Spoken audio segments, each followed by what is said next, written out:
the Scan Television Network, in association with CareOne and Monmouth Medical Center's RWJ Barnabas Health and New Jersey Natural Gas, present Caregivers First. Hello, and welcome to Scan TV's brand new TV program called Caregivers First. I'm your host, Lynette Whiteman, and our show provides caregivers with information and resources for caregiving, including topics such as legal issues, health insurance, physical wellness, nutrition, and other timely topics. I am so happy to be joined today by Pat Bowes, who is the Executive Director of SCAN, and she is going to kick us off with this exciting new TV show. So I'm so excited to have you here, especially for a lot of reasons, which I'll go over in a minute. But I would want to speak to the audience because on behalf of the Board of Directors of SCAN, which stands for Social Community Activities Network, we are so pleased to be able to provide this new division at SCAN called Caregivers First. In this division, we'll continue to provide quality educational TV programs to help caregivers, which is you and I, in regards to information that you need to take care of your loved ones. The other is that we will be developing a resource book so that when you become a caregiver, if you're not already one, that you have something to go to specifically to find help when you need it and for what purposes you might need it. So I'm really pleased. But I'm most excited to have Lynette Whiteman as our host of this wonderful show. Lynette's been in the caregiving business for many years. She's also on the board of directors of SCAN, and hopefully we'll be working together in the near future to bring these services and also services from her organization, which is Caregivers Volunteers of Central Jersey, to Monmouth County and grow this fabulous concept and program. So with that said, I am turning over the program to very capable hands. Thank you. And we're hoping to hear from all of you in the near future. Lynette will talk a little more about that in regards to what you want to know from us. So again, welcome and thank you. Thank you, Pat. Thank you so much, Pat, for this opportunity, and I'm so looking forward to hosting this show. Stay with us because we're going to be right back with a wonderful guest that's going to give us great insight about caregiving and issues that all caregivers face. So stay tuned. You probably already know that rehabilitation is a must for successful recovery from surgery, injury, or serious illness. What you may not know is that you're free to choose where you go for rehab.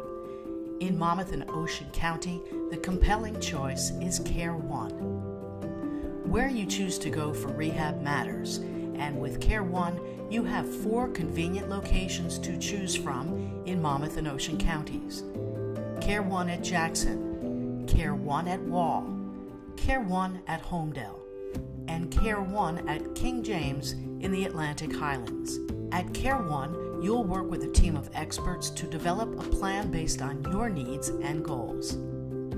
You'll have the full support of caring, compassionate physicians, RNs, licensed therapists, and nutritionists dedicated to helping you recover successfully without setbacks at a pace that makes you comfortable and successful in meeting your rehabilitation goals. Once you take the first step with us, you'll never look back. Call 877-99-CARE-1 today and come for a tour. Welcome back to Caregivers First. I am so excited to introduce you to our first guest today. This is Dr. Julie Davelman, and she is a clinical psychologist with the Abrams Psychology Services. So Julie, welcome to Caregivers First, and welcome for being our first guest. I'm very excited to be here. Thank you. So first of all, tell us a little bit about Abrams Psychological Services, and a little bit about what you do and your experience with caregivers. Sure. So I'm a clinical psychologist, and I work with a wide variety of clients servicing kind of what you normally think of as psychological services, so anxiety, depression, trauma, anger. But our practice also as part of what I've done in the past, I was working in nursing homes and working with the elderly there. So I've tried to incorporate that into the practice. And that gives me a kind of a unique perspective on kind of both the needs of the elderly and the caregivers that are taking care of them. I'm also a member of the Geriatric Advisory Council, which puts me in touch with a lot of different specialties that service the elderly. So it gives me a good way of being a resource to the clients I see. So I can not only talk about my specialty, but also potentially direct them to other services they might need. Perfect. So the goal of this show and why I'm so happy that you're here today is really to talk about the issues about caregiving and things that sometimes people don't talk about. So just from some perspective, I'm caring for my mom. I live with her. She has Alzheimer's disease. I cared for my dad before he passed away, and professionally I deal with caregivers. So from your perspective, what are some of the emotions that you think that most caregivers are carrying around with them, and what are some of the things that you see commonly in caregivers? I think the most common one and the one that gets least talked about is guilt, because caregivers are supposed to be very grateful for having their parents still alive and are supposed to have this, I will do anything for my parents because they did so much for me. Unfortunately, in reality, often they can't do as much as they think they should or as much as their parent thinks they should, and there's always a guilt about, am I doing enough? Could I be doing more? Should I be doing it differently? Are they happy? Are they unhappy? Am I providing for them what they need? And this guilt doesn't correspond to reality at all. So they could be the best caregiver in the world and they would still have all of that guilt. Unfortunately, that guilt isn't helpful to anyone. You're no better at providing for your mother if you're feeling guilty all day long when you're at work that you're not with her, right? So a lot of it has to do with working with the guilt that's kind of inside you and saying to yourself, okay, that's not helpful, right? If my guilt was somehow helping my mother, then great, I will carry around all this guilt with me. It's not helping my mother, it's not helping me. So what I need to do is say to myself, I'm doing the best I can. And it's really okay, right? Whatever I'm doing, whatever, as long as she's cared for and I can't give any more, I'm okay, and I can accept that. So that is so true. I mean, I feel like most caregivers feel like they're just not doing enough, that they can't give enough. So how do you protect, what advice do you give to caregivers to say, you know what, you're doing the best you can go out and be with friends. If you want to go somewhere at night, it's okay to do that, because you're carrying around this feeling that you're not doing enough. So how do you counsel caregivers? There's a lot of lip service to take care of yourself, How do you take care of yourself? So it's the same kind of lip service that you give to to new parents. It's take care of yourself, sleep when the baby sleeps, which no one ever does because all this other stuff needs to get done. It's the same thing, but you do need to take care of yourself because you can't take care of anybody until you take care of yourself. But what it means is to figure out what that means for you. There is no one way to take care of yourself. So if your important thing is going to the gym every day, or if your thing is watching the Game of Thrones, which is very realistic thing these days, then you set that time aside and you protect it, right? You figure out what it is that you would like to do. Of course, taking into constraints what your actual care needs are and what your work schedule is and what your family needs are. But you figure out what it is that you can do for yourself. Let's say it's an hour every other day or every 3 days, and you protect that time. And then if you need to prepare your loved one for the fact that this is going to be the new way to do that, then that's the conversation you start. I can't take care of you unless I take care of me. That's the advice you would give me if we were reversing the situation. And this is what we're going to do. So during the hours of 8 o'clock and 9 o'clock, me and my husband are going to go to dinner on Friday nights. And this is the nurse that's going to come and stay with you for that hour, or this is the friend that's going to come and stay with you for that hour. Or if your parent is in the kind of condition where they need to be this is the show you're going to watch while I'm out, and I will be right back. And then saying to yourself that hour will do so much more good for you than it will for you to be with them, right? No, 1 hour of extra time isn't going to make it or break it for them, but it will make a substantial difference for the caregiver. Right. I love when you sort of switch it a little bit and say protect yourself, because I think that it's just a little different than take care of yourself. It is really protecting yourself. It's protecting your your sanity, it's protecting your marriage, it's protecting your work life. And I just think making that little switch of protecting yourself is really such a great tip. And that's the difference between just saying that you're going to do it and actually doing it. Because if you set that time aside and it needs to be kind of, you're focused on making sure that happens, that's different than approaching it as, well, if I get that time, that's great. Right. That's your priority. Making that happen is your Friday night priority, right? Because everything else you kind of do on automatic, right? You know, your parents' meals, your whatever, their laundry, that's going to get done, right? This might not, unless you give it the attention it needs. Right. And what do you see when you counsel somebody, when you see a caregiver that truly is burnt out or depressed? I mean, what really is the thing that brings them to that point, and how do you bring them back from that brink of that?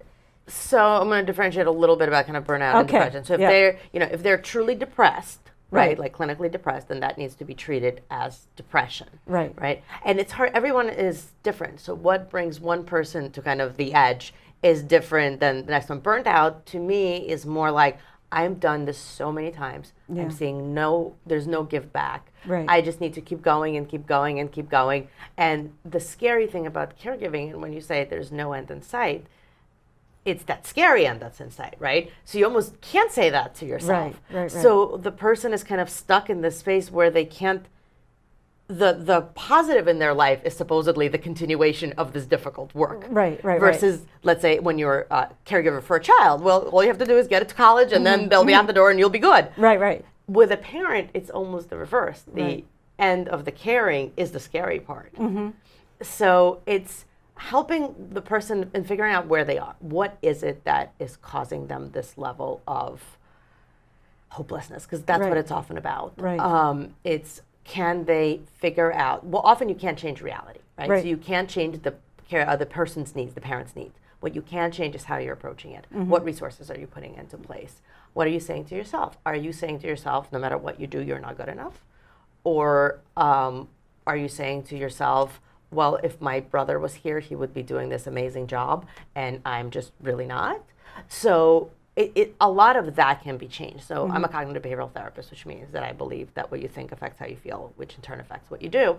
So what I would do professionally is work with how people think about what it is that they're doing and work with them on that. With depression, just to kind of add that piece of education, and what you would often see in caregivers if you were looking is you would see some of the physiological changes. So they're not sleeping, or they're sleeping too much, they're in trouble getting out of bed, they're not showering, they're not eating, or they're eating too much.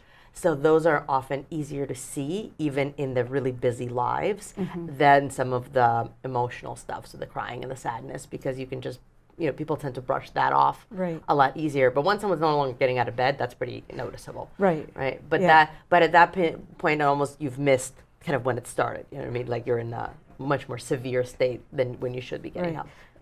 And I think what you said is so true. It's like people think like, you shouldn't complain about it because your parent is still alive, and you get to a certain point in your life and your friends' parents aren't.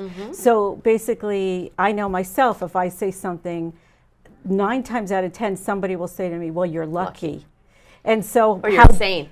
Yes, and I'm not. And so how do you know, it's just really hard. It's almost like you need a safe space to be able to express that. Well, so so definitely there's a benefit to having support, and support for people who've been through that experience, or people who haven't been through that experience. You don't have to be a caregiver to necessarily kind of be able to support the person who's doing it. Right. But the other thing is you need to be kind of okay in your head with it. Right. So, and to separate those things, you don't love your parent any less because you're having a really hard time showering them. Right. Those are not. They're not mutually exclusive. It's not like if I don't love every minute of cleaning up yet another mess, or hoisting them, or changing, flipping them every half hour if they're bedridden, that doesn't mean you don't love your parent. And you need to start to separate that in your head. And once you can accept that, a lot of it will be because you can say, I'm having a really, really hard time. And that doesn't mean I don't love my parent. Right. Hold that thought. We're going to take a short break, and then we're going to be right back. And when we come back, we've been talking about sort of the stresses and downsides, but there also is good things about caregiving that we don't want to forget about. So stay tuned. We'll be right back. You probably already know that rehabilitation is a must for successful recovery from surgery, injury, or serious illness. What you may not know is that you're free to choose where you go for rehab. In Monmouth and Ocean County, the compelling choice is CareOne. Where you choose to go for rehab matters, and with CareOne, you have 4 convenient locations to choose from in Monmouth and Ocean counties. CareOne at Jackson, CareOne at Wall, CareOne at Homedale, and CareOne at King James in the Atlantic Highlands. At CareOne, you'll work with a team of experts to develop a plan based on your needs and goals. You'll have the full support of caring, compassionate physicians, RNs, licensed therapists, and nutritionists dedicated to helping you recover successfully without setbacks at a pace that makes you comfortable and successful in meeting your rehabilitation goals. Once you take the first step with us, you'll never look back. Call 877-99-CARE-1 today and come for a tour. Welcome back to Caregivers First. I'm your host, Lynette Whiteman, and I'm so happy to have our first guest here today, Dr. Julie Davelman from Abrams Psychological Services. And Julie, we were having a great conversation about guilt and stressors. I want to spend a little bit of time about the rewarding aspects of caregiving, and really the satisfaction that people could get from it also. What do you see in your practice? Well, I think, again, it varies. As many people and caregiver situations there are, the many variations on the theme there are. But I think a common theme is that they can give back to the parent, and they can kind of spend that time where they might be setting it aside differently, because until they're the actual caregiver, they're kind of in passing, right? They have their own lives, they're busy with their kids, they're busy with their work. This is when they're setting aside special time to spend with their parent. And if they can kind of, where the stresses aren't too much, or they're managing the stress effectively, they might be able to hear some of those stories that they haven't had time to hear for in the past. Or they might be able to talk about what's it like for their parent to age, or what they, kind of their vision for the family as a whole. That's conversations that probably no one has time for in what we think of as everyday life. But this would be a unique opportunity, right, to have some of that and to facilitate some of that. The other thing is that their parent is home, right, or wherever, and is cared for, right? And they often, caregivers often feel like they're doing, even if they're completely ridden with guilt and they're completely doing a miserable job, they're probably still doing a better job than they believe anyone else could be doing. So the satisfaction of the fact that they're doing as much for their parent as they could be is often rewarding as well. Great. And talk a little bit about, I know a lot of people compare caregiving to a parent similar to caregiving for a child when you're a parent. And you're switching roles, it's a different dynamic. What do you think about that when people compare it to raising a child? So I think it has both there has some similarities, but I think the differences are kind of even more important to remember. So the difference between raising a child is they're a child, and it's your job to kind of guide them and develop them and lead them, and they have never had independence, right? That's their budding independence, and that's what you're trying to guide. Your parent has been an independent adult for many decades. It is very, very hard for them to be now losing that independence, and you need to acknowledge that as hard as this is for you, it is also probably very hard for them. And so so a lot of things have to do with control, and what a lot of times caregivers will interpret as demandingness is the person being taken care of, their attempt to regain some control. So I need to go to the bathroom. I need to go to the bathroom. Take me to the bathroom. Take me to the bathroom. What that often is their fear of the fact that now they need some help doing something as basic as going to the bathroom, which is not something that a 2-year-old acknowledges as a problem, right? So it's, how can we give you back as much control as you can? So often that's solved by schedules. You can develop a reasonable schedule, like, look, this is how often we're going to do this. Or like you had mentioned about going out, this is when I'm going to go out. So so things aren't only happening to them, they have some say and they have some way of exercising some control. And one of the things that I find is that when you're raising a child, they're so cute and they grow up and they do adorable things. And generally, The elderly are the not. elderly aren't that cute, or that you're not getting that sort of thing when you go out. You're getting that like, aw, aren't you a great person for caring for your parent? But I think that one thing that I would want to tell people that are watching, even if they're long distance caregivers, is just that appreciation to the main caregiver is so important. Absolutely. Just to acknowledge that it's hard. Yeah. And I wonder sometimes if siblings, family members, don't say thank you because they feel guilty themselves that they're not doing it. So to acknowledge the main caregiver and say thank you is sort of saying, well, I'm not doing it, so they're uncomfortable doing it. Does that make sense to you? Or it may be also that because they're kind of out of the picture, it's hard to imagine what's actually involved in the day-to-day care of a person until you're actually doing it. So you often, or not often, but sometimes you get some things that's really invalidating, like, what's the big deal? Why do you always complain? Yeah. All you have to do is make her meals, right? But they don't realize that it's not just make her meals, it's spend half hour talking her into eating, and then actually setting her up so she can eat, and moving her in the bed, and positioning all the pillows, and then bringing the food, and now you're being told it's too cold because you spend all this time setting her up. Right. And it's this constant cycle of things that have to be always done. So it may be useful to make a plan with the family, say, you know what, once a month we're going to touch base, and I'm going to tell you kind of what my day looks like. And anything you can, and it's okay if they're not local to ask them for help that they can offer. Not to kind of elevate it, but money can help, right? Money is a resource. So if they can provide money, if they can provide time, that would be helpful. And you can say, okay, this is what I'm struggling with. Or maybe the sibling has friends here locally or whatever, and they can pitch in whatever way.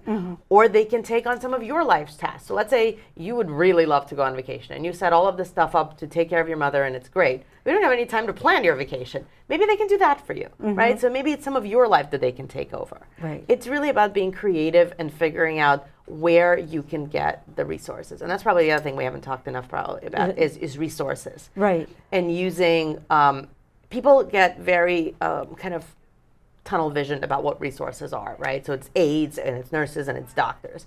But resources are anything. Resources is your friends going to the store and they're buying milk, and you say, can you buy my milk too? Right. And that's one less trip you have to make.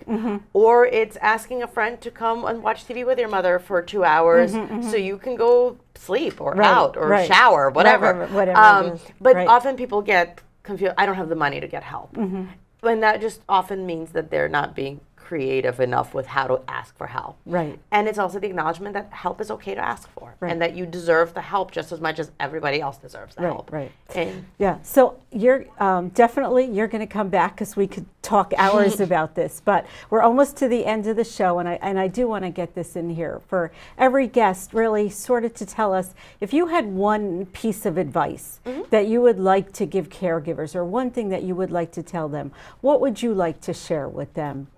be honest with yourself and figure out what's working for you and what isn't working for you. And those things that are not working for you, possibly have alternative solutions. Don't get locked into the routine where there's no way out, because that's how you develop the helplessness and the hopelessness, and this isn't going to get any better, and I'm not doing a good job. Right. It's be honest with yourself, acknowledge the good things, acknowledge the bad things, and get the help for the bad things. That's perfect. And the other thing you said, which was so important for people listening, you often hear people say, oh, call me if you need help, or I'm here for you, need help. Just offering, but even just for people to say, look, I'm going to the store, like put something concrete into place. And it's also about matching the the offerer to the thing they're good at. Right. So if you know someone is really bad at cooking, don't ask them to do your cooking, because you're also going to be disappointed. Yeah. Nobody would ask me to do cooking. But it's always it's figuring out matching the resources to the help you need. Right. And then you can make it work. Right. It's not easy. It's never easy, but there's ways to make the load a little lighter. Right. So it's making the load a little lighter. It's asking for help. I think for people, family members that don't live close, just acknowledging that even it's for those hard. who do. Right. Just acknowledging that it's hard work and how that they appreciate it. that you're taking on this role. Right. So that's wonderful. And the guilt. Right. As much of the guilt as you can let go of, the That's easier hard. it's going to be. Yeah. Because you're having a hard enough time without it. Right. You don't also need the guilt. Right. Yeah, that seems to be just so universal to people. You're just never doing enough. That's right. It just never seems like you're doing enough. What you can help yourself do is that magic caregiver who's doing enough doesn't exist. Yeah. Right? And that's what you're matching yourself to. Right. So you're matching yourself to an imaginary person. Right. Acknowledge that in reality, everyone's reality kind of looks more like yours than they do like that imaginary person's. Right. And that might help a little bit with the guilt. And stay off Facebook. Stay off Facebook and stay they're off really happy. Facebook where everybody's happy. That's right. And every caregiver is loving what they're doing. But then if you wanted to ever do an experiment and put in something like, I'm having Yeah, a really hard time, yeah. you would see how much support you actually get. That's true. That's absolutely true. So again, thank you, Julie. Thank you for having so me. much. You gave us some great tips.